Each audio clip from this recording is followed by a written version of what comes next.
La grande révolution aujourd'hui consiste à voir que les industriels ont reconquis la fonction commerciale.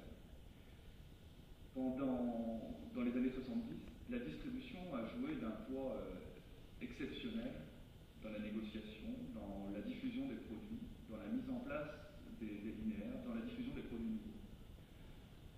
Aujourd'hui, avec l'arsenal de communication dont disposent les industriels, techniques marketing, jusqu'à faire le merchandising dans nos rayons,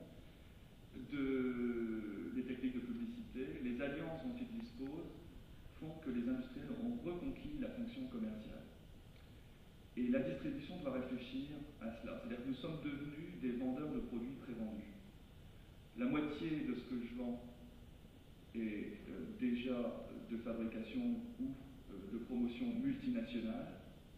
Et de toute façon, près de 80% de ce que nous vendons, Leclerc, Carrefour, au marché, ce sont des produits dont les marques ont été largement promotionnées et dont les références même ont été largement promotionnées auprès du consommateur. Et la première révolution amène cette question: quel est l'avenir du distributeur avec un grand D? Nous, on s'appelle Centre Distributeur Édouard Leclerc.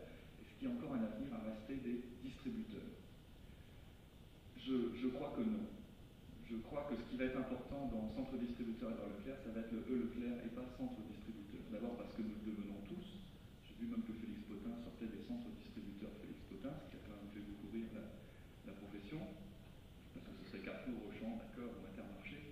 Mais Félix Potin n'a jamais été, au sens discounter du terme, un vrai distributeur. Mais surtout, je crois que nous ne pouvons pas rester de simples logisticiens du produit. Et nous avons, nous aussi, distributeurs, à retrouver une nouvelle légitimité sociale, une nouvelle fonction sociale. Et ça, dans le rapport avec l'industriel, nous devons chercher notre nouvelle valeur ajoutée. Les industriels, je rappelle M. Lepâtre ou Claude-Noël Martin, Antoine Lévy, nous incitaient à travailler beaucoup plus le produit que l'aspect financier de la relation commerciale.